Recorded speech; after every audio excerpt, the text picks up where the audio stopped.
এই শোনো না গো, আমাদের পুতুল ডায়েরি চ্যানেলটি সাবস্ক্রাইব করে পাশে থাকা বেল আইকনটি বাজিয়ে দিও প্লিজ। আর গল্পটি ভালো লাগলে অবশ্যই লাইক কমেন্ট করে শেয়ার করে দিও। ধন্যবাদ। অন্তু তাকায় আব্দুল আহাদের মুখের দিকে, চোখের দৃষ্টি নত, মুখটা গম্ভীর। তার জুব্বার প্রান্ত ছেঁড়া ঝুলছিল, তার টান দিয়ে ছিঁড়ে নিয়ে অন্তু পায়ে বেঁধে দেয়। অন্তু পায়ে হাত দেয়া থেকে বাধা দিলে বলে, আমি তো ছোট আপনার, কিছু হবে না, বেঁধে দি, রক্ত পড়ছে। বাধা শেষ হলে বলল, এই অসময়ে কেন এসেছেন জানি না, আপনি কে তাও জানি না। ও একটু পানি খেতে যাচ্ছে অনেকক্ষণ ধরে, পানি আনেননি? অন্তুর বুকে শুল পিতল বোধহয়। পানি আনিনি বাক্যটা ফলার মতো বেঁধে বুকে। অন্তু ঝাড়া মেরে উঠে পড়ে। আব্দুল আহাদ ওকে ধরতে হাত বাড়িয়ে গুটিয়ে নেয়। অন্তু নিজে চেপে ধরে ওর হাতটা, ওর হাতে ভর দিয়ে উঠে দাঁড়িয়ে বলল, মলিন ভাই তো তুমি আমার হাত ধরলে কি? হেসে বেরিয়ে আসে। খুঁড়িয়ে খুঁড়িয়ে বড় ঘর পার হতে অন্তুর দম বেরিয়ে যাচ্ছিল, পা দুটো ছিন্ন ভিন্ন হয়ে গেছে। অন্তু যখন দোতলায় ফিরে বড় বড় জগ ভরে পানি নিচ্ছিল, রিমি হাই হাই করতে করতে এগিয়ে আসে। কি করছেন আরমিন? পাগল হয়ে গেছেন? ওদের একবেলার বেশি পানি বা খাবার দেবার হুকুম নেই। কার হুকুম নেই? আপনার নরকের দেবতা স্বামীদের না, তা নাই থাকতে পারে। আপনিও পতিভক্তা নেউটা মেয়ে হতে পারেন, কিন্তু জানেন তো আমি খুব পাপিষ্টার, স্বামীর অবাধ্য অভিশপ্তা একজন স্ত্রী। আমার এসব মানার কথা নয়। আপনি বুঝতে পারছেন না প্লিজ। এই বিষয়ে আর কিছু জানতে চাই না। যদি আজ বাধা দেন তো সুযোগ পেলে আপনাকেও ছাড়ব না। আর আমার বিশ্বাস সুযোগ আমিই পাবো। অন্তুকে তখন ঠিক মন্ত্র মুগ্ধের মতো লাগছিল, যেন তাকে বশ করা হয়েছে। জয় এক গাদা বিস্কুট, কেক ইত্যাদি খাবার দাবার এনে রাখে ঘরে। অন্তু সেই সব পানি এবং টর্চ নিয়ে খুঁড়িয়ে খুঁড়িয়ে নিচতলায় যায়। ওরা খেতে চায় না, ওদের শুধু পানি চাই, বুক চৌচির পিপাসায়। অন্তু খাওয়ায় ওদের, ওদের হাত বাঁধা নেই, তবুও সম্ভব নয়। ঘুটঘুটে অন্ধকারে উঠে এসে সুইচ খুঁজে বাতি জ্বালায়। অন্তু বাতি জ্বালিয়ে দিয়ে বেরিয়ে আসে। পায়ের ব্যথায় মাথা ফাঁকা হয়ে আসছিল। বড় ঘরে বাইরে বিস্তৃত ফ্ল্যাট, নোনা ধরেছে ইটের গায়ে, কোথাও খানিক আলোর দিশে নেই। খসখসে ঢালাই মেঝে হল গ্রাউন্ডটাতে, তাতে পায়ের চামড়া বসে আসছিল যেন। এক পা ফেলতেই পারছিল না, যেন যেদিকে তাকায় অন্ধকারের সমুদ্র ঢেউ খেলছে। রাত শেষের দিকে দুর্গের মতো দরজা জানালাবিহীন কুঠুরি, টর্চের আলো সামনের দিকে সরু হয়ে পড়েছিল, তাতে আরো গা ছমছম করা পরিবেশ তৈরি হয়েছে। কারো পায়ের শব্দ পায় অন্তু, থমকে দাঁড়ায়। তার পেছনে কেউ হাঁটছে, তার সাথে পা মিলে। চোখ বুজে শরীরে শীর্ষানি অনুভব করলে পেছন ফিরে তাকানোর সাহস হয় না। কেউ খুব কাছে আসছে, এগিয়ে এসে দাঁড়াচ্ছে। এরপর ফিসফিস করে অন্তুকে বলে, আপা, আমি আব্দুল আহাদ, ভয় পাবেন না। অন্তু আব্দুল আহাদের হাতটা চেপে ধরে শ্বাস ছাড়ে, বলে, তোমাদের কোন পথ দিয়ে নিয়ে আসা হয়েছিল তাতে কি? শুনি। চোখে পটি বাঁধা ছিল, মুখে কাপড় গোঁজা ছিল, গভীর রাতে আনা হয়েছিল, এইটুকু আন্দাজ আছে। আপনি এখানে কেন আসছেন আজকে? আপনি এখানে কেন আসছেন আজকে বারবার? তোমার খারাপ লাগছে? গম্ভীর হয়ে রইল আব্দুল আহাদ, জবাব দিল না। দুজন মিলে ঘুরে ঘুরে দেখে পুরো ফ্লোরটা। এক কক্ষে সারি সারি মদের বোতল সাজানো, কেসে ভরা, উটকো গন্ধে নিঃশ্বাস নেওয়া দায়। একটু পা দেবার জায়গা নেই মেঝের কোথাও। আব্দুল আহাদের শ্বাস প্রশ্বাসের শব্দ ভৌতিক ঠেকছিল নিস্তব্ধ বদ্ধতায় অন্তুর কাছে। এত মদ, এগুলো পলাশের হোটেলের মনোরঞ্জনের মাল, এখানে রাখা আছে। টর্চের আলো সরু হয়ে পড়ে। সেভাবেই অন্তু ঘুরিয়ে ফিরিয়ে ঘরটা দেখে ফিরে আসতে উদ্যত হতে আবার ঘুরে তাকায় চট করে। আব্দুল আহাদ শুধায়, কি? অন্তু মেঝেতে রাস্তা খোঁজে। মদের বোতলের কেসগুলো গিজগিজ করছে। ঘরের পশ্চিম কোণায় দরজা, একটা লোহার দরজা। অন্তু নিঃশব্দে কেস সরাতে চায়, টুকটাক শব্দ তবুও হচ্ছিল। অন্তু আব্দুল আহাদকে দাঁড় করিয়ে রেখে নিচে এগিয়ে যায়। লোহার ভারী দরজা চাপানো, অন্তু তা খুলে ফেলে আস্তে করে, ঠিক যেন বেকারির কারখানার মতন অস্তমিজ সূর্যের মতো জলজল করছে ভেতরটা। কড়া পাওয়ারের হলদে লাইট, অন্ধকারে লাইটের আলোতে গুমট মারা অবরুদ্ধ ঘরটাকে দেখে অন্তুর আনন্দই হলো। সে জীবিত চোখে নরক দেখে নিল। বেকারি কারখানার তন্দুরিগুলো যেমন আগ্নেয়গিরির লাভার মতো জ্বলে, ঠিক তেমন টিভির অন্ধকারে হলদে আলো সেই রকম পরিবেশ তৈরি করেছে। সেখানে মহিলাদের এক ঝাঁক নজরে আসছে। তারা অবাক হয়ে অন্তুকে দেখে। শুয়ে বসে হেলান দিয়ে আছে তারা, একে অপরের গায়ে ঢলে পড়ে বসে আছে তারা। তাদের শরীরে এক টুকরো করে সাদা কাপড়, যেমনটা মেয়েরা গোসল করে তোয়ালে জড়ায় শরীরে, ঠিক সেভাবে দেহের উপরিভাগে ঢেকে রেখেছে, যেন অনিচ্ছা সত্ত্বেও। এরাও পলাশের হোটেলের মাল সবগুলো। অন্তুর শরীরটা ছিনছিন করে ঝাঁকি মেরে ওঠে। ভাগ্যিস আব্দুল আহাদ আসেনি, সে দেখতো এই নারকীয় পরিবেশ। অন্তু বাক্যহারা হয়ে চেয়ে থাকে। সে টেরই পেয়েছিল না ওই বাচ্চাগুলো ছাড়াও এই বদ্ধ কুঠুরিতে আরো প্রাণের অস্তিত্ব আছে। অন্তু বিছানায় শুয়ে ভাবার চেষ্টা করে, এইসব লেজওয়ালাজের কারণে কি পলাশ ও হামজা জয় একে অপরের দলকে এত সমীহ করে চলে? গাঢ় কারবার বন্ধন। এই জন্যই যত যাই হোক, যেমন আগুন নিতপ্তপ করে জ্বলে উঠুক, মোটেই তারা একে অপরের দলকে হিট করে না। সন্ত্রাসবাদ, রাজনীতিবিদ, স্বৈরাচার, নর হত্যাকারীর মিলেমিশে একাকার হয়ে গেছে চারিদিকে। দাও দাও করে জ্বলছে নরকের আগুন। সেই আগুনের আজ জনতাদের সবার গায়ে সবসময় না লাগলেও লেগে যায় কদাচিৎ। অন্তু জ্বরের ঘরে বেশি ভাবতে পারে না, অবচেতনায় লুপ্তপ্রায় হয়ে পড়ে থাকে। জয় এলো রাত 12টার দিকে। তার চোখে মুখে ক্লান্ত হলেও কিসের এক খুশির রেখা ঝকমক করছে। পরনে সিলভার রঙা ডেনিম হাই বুটের সাথে গটগট শব্দ তুলে রুমে ঢুকলো। এত অভিজাত ভদ্রলোকের মতো লাগেনি কখনো। খোঁচা খোঁচা দাড়ি অল্প বেড়েছে, ফ্রেঞ্চ কাট চুলে, খুব অসভ্য ভদ্রলোকের মতো দেখায় তাকে। রুমে ঢুকে প্রথমে অন্তু দিকে তাকায়, ফ্রি কুচকে কিছুক্ষণ চেয়ে থেকে বলে, আমার একদিনের বিরহ বইতে পারোনি? জ্বর বাঁধিয়ে বসে আছো? তোমার আমার প্রেম আমি আজও বুঝিনি। আমার একদিনের বিরহ বইতে পারোনি? জ্বর বাঁধিয়ে বসে আছো? তোমার আমার প্রেম আমি আজও বুঝিনি। সুর করে গাইল শেষটুকু কথা শেষ না করতেই যখন অন্তু পায়ের দিকে চোখ গেল, এত জোরে ঘর কাঁপিয়ে হেসে উঠে হো হো করে। অন্তু চোখ খুলে তাকালো। হাসির তোড়ে নুইয়ে পড়তে চায় জয়। পুরুষ মানুষ হাসলে গলাটা দারাজ হয়ে ওঠে কেমন। প্যান্ট ছেড়ে লুঙ্গি পরতে পরতে বলে, আমাকে কি তোমরা নিজের উপর থেকে কনফিডেন্স কমাতে দেবে না? হ্যাঁ, শালা যা ভাববো তা হয়ে বসে থাকে, যা আন্দাজ করি তা আলবাত ঘটে যায়। খালি ভাবার দরকার, মিস নাই। সাদা লুঙ্গিটা পরে জ্যাকেটটা খুলে ছুঁড়ে উড়িয়ে দিল। প্রচুর গরম লাগছে। দরজাটা লক করে এসি অন করে অন্তুর সামনে এসে মেঝেতে উবু হয়ে বসে, হাঁটু ভাঁজ করে কপালে গলায় হাত রেখে আস্তে করে বলে, ঘরওয়ালি অনুভূতি কেমন নিষিদ্ধ জায়গায় পা রেখে। অন্তু চোখ খোলে না। যা মাথায় হাত বুলিয়ে দেয় অগোছালো চুলগুলো হাতের ছোঁয়ায় গুছিয়ে দিয়ে আলগোছে। এদিক ওদিক তাকাতে তাকাতে নিচু আওয়াজে জিজ্ঞেস করে, এত জ্বর বাঁধালে কি করে? ওষুধ খেয়েছো? অন্তুর চোখের কোণা দিয়ে পানি পড়ছিল, চোখ জ্বলছে। জ্বর এলে চোখ দিয়ে পানি পড়ে। তা জয় আঙুলের ডাগায় মুছে সেই পানিটুকু মনোযোগ সহকারে দেখতে দেখতেই বলল, পা কেটেছে কিসে? ইস্পাত খণ্ডে? কতখানি কেটেছে?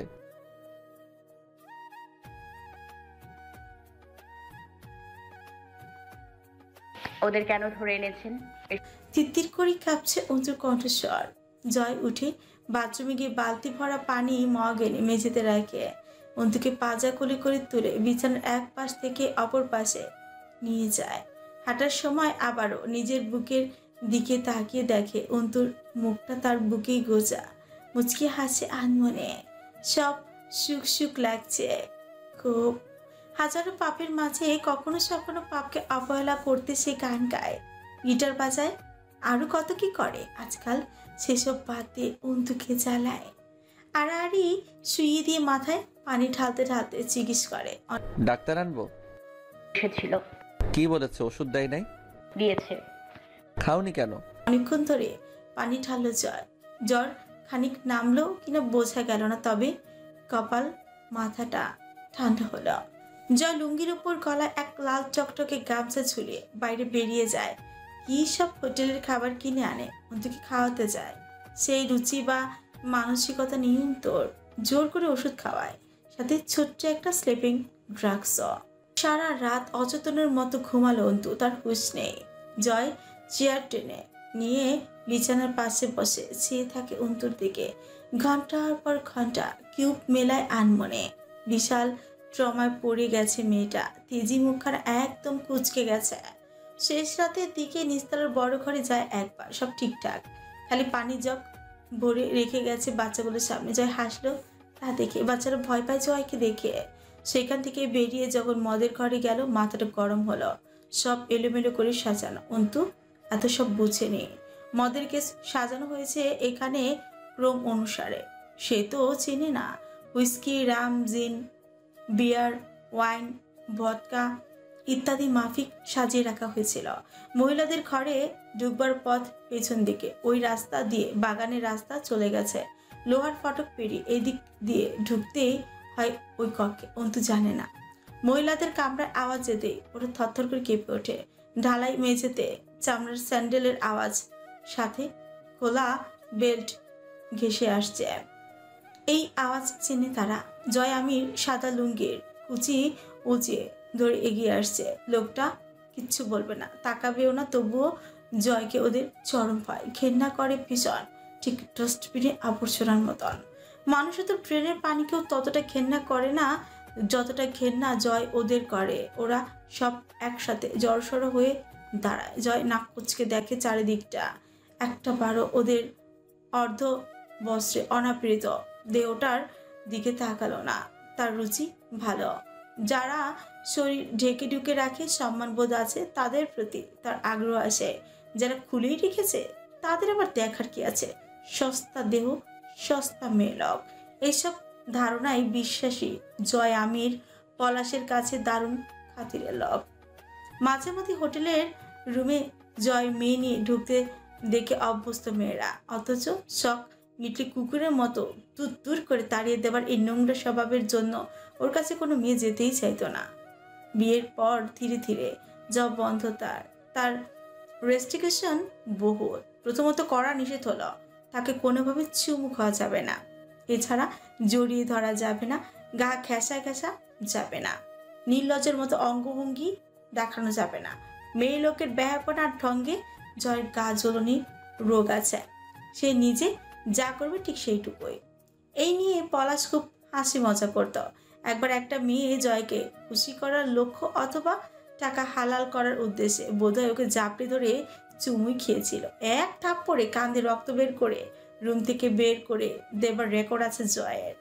এইসবে হোটেলে ভীষণ হাসাহাসিও লেগে যেত। মেয়েরা জয়কে ভীষণ ভয় পায়। যারা একটু লজ্জা পায়, সংকোচ থাকে ভেতরে, নতুন আসে, তাদের দেয়া হতো জয়ের সাথে। অন্যদিকে তাকিয়ে জয় জিজ্ঞেস করল, কেউ এসেছিল তোদের কাছে? আর রেহাই হলো না। জয় ক্ষিপ্ত গতিতে এগিয়ে গিয়ে কন্ট্রোনালি চেপে ধরল দুই আঙুল দিয়ে। আমার বউ সে, তোদের মতো স্লাট না। বল কে ছিল? বল বল বল, আমার বউ ওটা। কথা বল শালি চেংড়ি, বল কে ছিল যেন? Speak up. কথাটা উচ্চারণ করতে গিয়ে গালে রক্ত উঠে যাওয়ার মতো উপক্রম হলো মেয়েটার। সেখান থেকে বেরিয়ে এসে মদের কেসগুলো ফের সাজালো। দুটো রামের বোতল নিল নিজের জন্য। আগামীকাল মদ ও মহিলাগুলো পৌঁছে যাবে পলাশের বাপের হোটেলে রাজধানীতে। বড় ঘর পেরিয়ে আসার সময় পানির জগগুলো নিয়ে এলো। হামজা দেখলে পাছে রেগে যাবে, জয়কে দুর্বল ভাববে। বইয়ের খাতিরে দুর্বলতা প্রকাশ করতে নেই, বউকে লাই দেয়া পুরুষের জন্য খুব একটা ভালো কথা নয়। অন্তু তখনও ঘুমাচ্ছে। খানিক বাদে ফজর আজান হবে। খুব গরম লাগছিল। বড় ঘর থেকে ফেরার পর হাত মুখ ধুয়ে ডাইনিং টেবিলের কাছে যেতে দেখলো তরু খাবার বাড়ছে। মেয়েটার অভ্যাস কাটেনি, অথচ কথা বলে না। জয় নিঃশব্দে খাবারটা নিল, ভাত একটু কমিয়ে রাখলো। খিদে নেই খুব একটা। তরুকেও কিছু বলল না। তাকে সকলেই ঘেন্না করে। তরু খালি করতো না, এখন সেও করে। তাকে ঘেন্না করা এক প্রকার বিধান। মেয়েটা বিধান লঙ্ঘনই ছিল। এতদিন লাইনে এসেছে, চুপচাপ চলে এলো ঘরে। আজ মনটা ভার লাগছে খুব। অল্প খাবারের মাঝেও পুরোটা খেতে পারলো না, বমি আসছে। ঘুম চোখে নেই। বোতল খুলে নিয়ে বসলো, শরীরটা ছিমিয়ে আসছে। রুঙ্গিটা গুটিয়ে চেয়ারের ওপর গা হাত পা ছড়িয়ে বসে তাকিয়ে থাকলো অন্তর ঘুমন্ত মুখটার দিকে। নেশা হয় অথচ মাতাল হয় না সে। মদও ভালো লাগছে না। জীবনটা ঘনিয়ে আসছে, বেশি দিন নেই। তাতে খুশি খুশি লাগে, আবার দুঃখ ঘিরে ধরে। আরমিন যা করছে তা ঠিক, অন্তুর চরিত্র এবং ভবিষ্যৎ সম্ভাবনার সাথে খুব যায়। তবুও সাবধানতার মান নেই। জেদ বেশি মেয়েটার। জয় তাকিয়ে রইল, চোখ ফেরাতে ইচ্ছে করে না। মুচকে হাসে সে। তার বহুত বৃদ্ধা ভক্ত আছে, তারা থুতনি ধরে জয়কে কমবার বলেনি বউখান তোর সুন্দরী হই বলে সেরা। মিথ্যে বলেনি, বউ তার চরম সুন্দরী, সাথে চরিত্রের বৈশিষ্ট্য কারাক। ফর্সা মুখের নিচে থুতনি থেকে গলা ছড়িয়ে অন্তর বুকের জায়গাতে মাতাল হাওয়া লাগলো জয়ের গায়ে, যা সে মদে পাচ্ছিল না। ইচ্ছে করলো বিছানায় গিয়ে কাছে টেনে নিয়ে শুয়ে পড়তে, গেল না। জাগ্রত থাকলে তো কাছে যাওয়া পছন্দ করে না তার বউয়ের। মাঝে মধ্যেই যখন রাতে ওকে কাছে পেতে ইচ্ছে করছে, জোর করতে হয়েছে। শেষ পর্যন্ত হার মানলেও তা হতো ধর্মের দোহাই দিয়ে। স্বামী নারাজ হলেই লানত এইসব দোহাই। অচেতন অবস্থায় কাছে যাওয়ার সুযোগটা নেওয়া হয়। জয়ের সেই অভ্যাস নেই। সেই মানুষের সামনে ছিনিয়ে নেয়া অথবা জিতে নেয়া। সকাল 9টার দিকে ঘুম ভাঙে অন্তর। এই বাড়িতে অভিভাবক একমাত্র হামজা, বাড়ির বড় সেই। তার কত কাজ। সকালে উঠে কোথাও গেছে হালকা কিছু খেয়ে। রিমি ও তরু রান্না বান্না করে। অন্তর জ্বর কম তখন, মাথাটা ছিমছিম করছে। উঠে দাঁড়াতে চারিদিকটা ঘুরে উঠল। মেঝের দিকে তাকিয়ে রইল বিছানায় বসে। মেঝের উপর পড়ে আছে জয়। হু করে এসির বাতাস ঘুরছে বদ্ধ ঘরে। মদের বোতলটা পড়ে আছে জয়ের মাথার কাছে, তরল গড়িয়ে পড়েছে মেঝেতে। সেদিন একবার রাতে খানিক সময়ের জন্য বের করতে বসেছিল জয়। অন্তুর কাছে এক গ্লাস ঠান্ডা পানি চেয়েছিল, অন্তু দেয়নি। তরুকে দিয়ে পাঠিয়ে পরে যখন রুমে এলো তখন জয় বলল, তোমার বাড়ির লোকেরা কোথায় গেছে? জানিয়ে যায়নি। এই নিয়ে জয় আর কথা বাড়ায়নি অবশ্য। অন্তু ঘরে দু একটা কাজ করে, ব্যালকনির পর্দা ধরে দাঁড়ায়। জয় এক মনে সিগারেটের ধোঁয়া গিলছে বসে। অন্তু জিজ্ঞেস করলো, আপনাদেরও বাড়িতে কেউ থাকে না? একজন কেয়ারটেকার আর তার বউ থাকে। ও আপনি এখানে কেন থাকেন? অভ্যাস, ছোটবেলা থেকে আছি, আর যেতে চাইলেও হামজা ভাই ছাড়বে না। কবে এসেছেন এ বাড়িতে? না, আমি তখন ছোট, 10-11 বছর বয়সী হব। সেই থেকে আছি এখানে, এটাই আমার ঠিকানা। ও বাড়ির মালিকানাও পেয়েছি বড় হয়ে। কেন জিজ্ঞেস করছো? অন্তু চুপ রইল। জয় চোখ তুলে তাকিয়েছিল। কেন যাবে তুমি? না। যেতে চাইলে বলবে, নিয়ে যাব। তোমারও হক আছে শ্বশুর বাড়ি যাবার। এখানে থাকতে সমস্যা হচ্ছে কোনো? এমন ভাব করছেন যেন আমি বললেই সব কবুল। বদমাসের মতো হাসলো জয়। তা কিছু বিষয় তাই। যেতে ইচ্ছে করলে বলো, ঘুরিয়ে আনবো। শ্বশুর বাড়ি দেখলে না এখন অবধি? অন্তু মুখ ঘুরিয়ে অন্যদিকে তাকিয়েছিল। জয় বলল, নামাজ পড়বে নাকি তুমি? কেন, খিদে পেয়েছে? স্পষ্ট ঘৃণা আর তাচ্ছিল্য ফুটে উঠে অন্তুর মুখে। এতক্ষণে শান্ত জয় থপ করে জ্বলে উঠল। তোমার খোঁজ আমি শুধু খিদে পেলেই নেই? তা নয়, তাই তো জানি আমি। জয় উঠে দাঁড়ালো। কথাটা কোন লাইনে যাচ্ছে বুঝতে পারছো? স্বামী আমি তোমার। কথাটা বলতে বোধহয় একটু বাদলই জয়ের। এসব কথা ভদ্র পুরুষদের জন্য, সে তো তেমন না। তাই নাকি? আপনি তা মানেন? মানামানি পরে, আগে জানার কথা হোক। পুরো জেলা জানে আমজাদ মাস্টারের মেয়েকে বিয়ে করেছি আমি, জয় আমিরের বউসে। আমিও কি তাই জানি? কথাটার লাইন ধর্ষণের দিকে নিতে চাচ্ছ? ঠিক বলেছি? ভুল বলার অভ্যাস নেই আপনার, ঠিক ধরেছেন।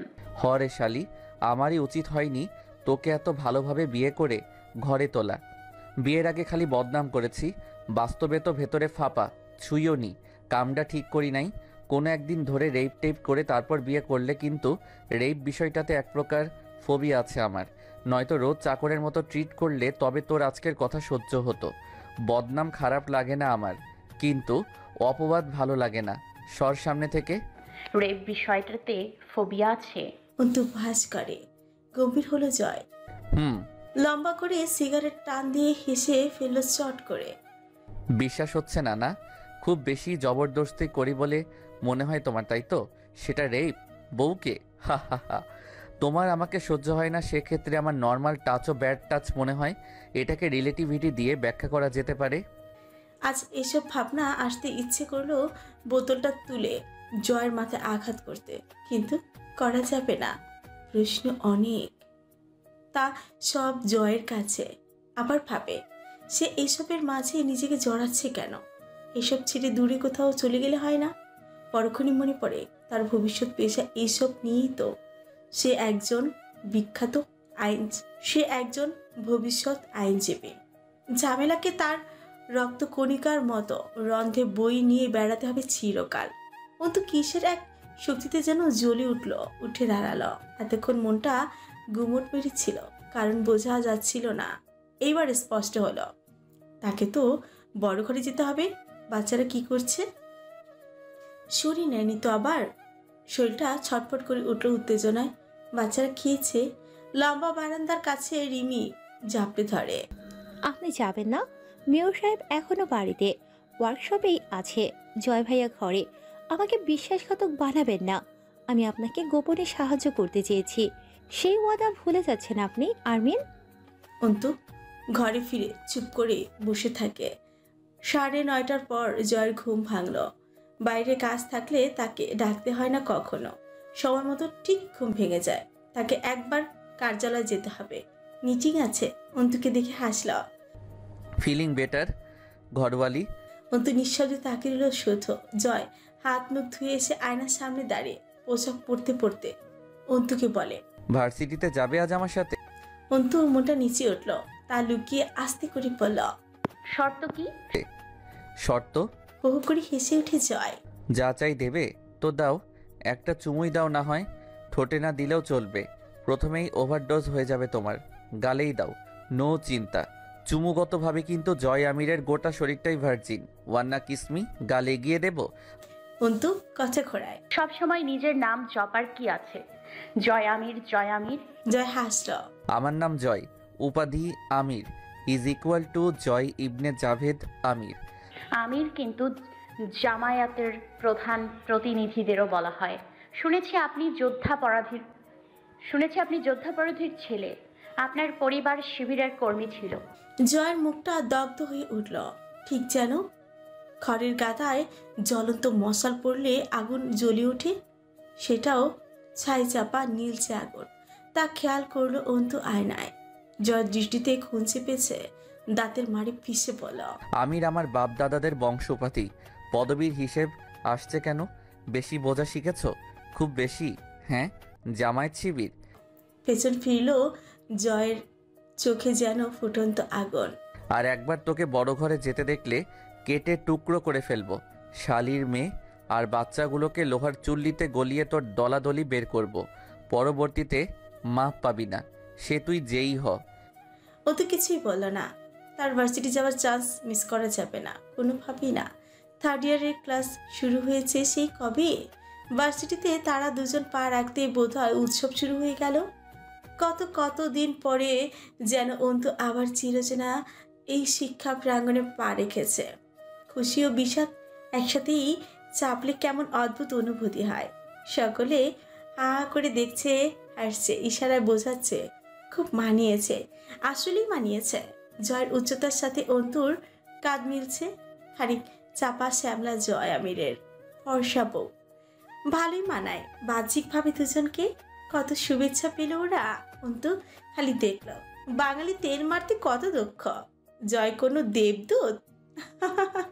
সবার অভিব্যক্তি তাই বলছে।